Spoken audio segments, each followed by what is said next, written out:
How to get to Budapest Airport in 5 minutes.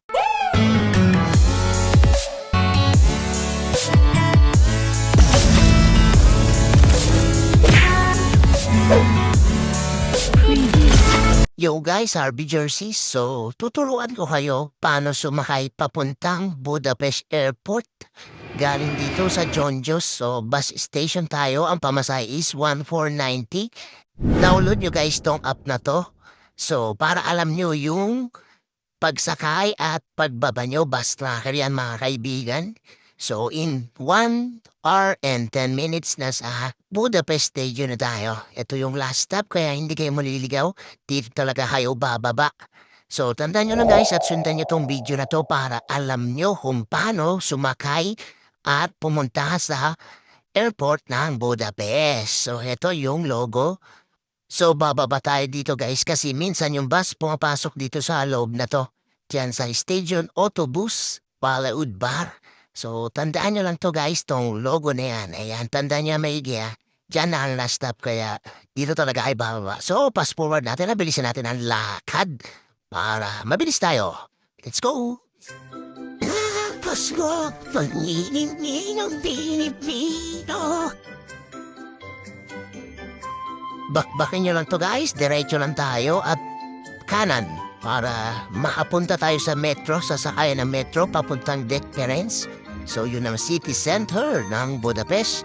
Doon ang sakayan papuntang 100 isa. Bibili tayo ng ticket ngayon guys dito sa vending machine. So bili ka isa, yung pang single lang ha. Malamig na naman ang Pasko mo niyan. Single journey, 450. So, ayan, Delhi Palaud Bar at kung may makikita, ayan yung apat na yan guys, ibabalidate yung ticket na dito. Ayan, pasok-pasok nyo lang guys hanggang sa tumunog. Ayan, pumasok tumunog. So, fast forward natin at bumaba tayo sa Delhi Palaud Bar at hintayin natin ang metro. Pasko, pag-inig ng Pilipino, saan man sa mundo tanaw nila, ang maliwanag mo at buwindan ng pamamakan, pinapara na ba'y kapani? Apat na station lang guys, apat na stop. From Puskas, bago Keleti, Blaha, Astoria, bago Dekperens na. So, ayan, diretsuhin lang natin yan guys bago likotin sa kaliwa at may makikita tayong mataas na escalator. So, ayan, yan ang exit natin dito. Sobrang hangin dito guys. Kung panot ka, walang lili pa rin buhok sa'yo. Yan, mataas na escalator. Sobrang taas mga chong. So, bakit lang natin guys hanggang sa marating natin ang dulo. Ang exit, bago may mag-check dito guys ng mga ticket. Kaya huwag niyong iwawalan yung ticket.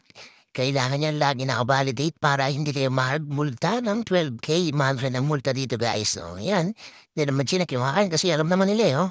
O yan. Exit na tayo bago isa pang escalator na maliit. Okay, bakbakan niyo ulit guys. And diretso lang. At bago yan, huwag niyo kalimutan mag-like at mag-subscribe muna kayo mga chong. Ito.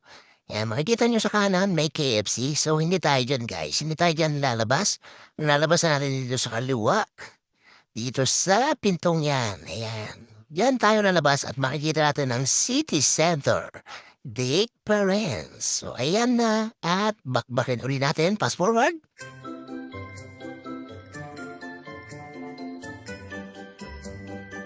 Diretso guys. Bago likod dito sa kanan. Yan. Diretso lang yan guys. Ayan. Ito ang city center Dekperens. So, makikita nyo guys. Medyo malamig na. At makikita nyo ang Budapest information dyan. Yan, sa tapat niya lang ay andyan na ang vending machine kung saan ka bibili ng ticket papuntang airport. So, ang single ticket is 2,200. So, ayan guys. Ayan, airport, shuttle bus, single ticket 100E. At ilang piraso kung isa ka lang. Yan, dito naman ang sakayan. Yan na, may magbabalidate na yan guys. So, diretso na yan, 30 to 40 minutes, andun ka na sa airport and the rest is history.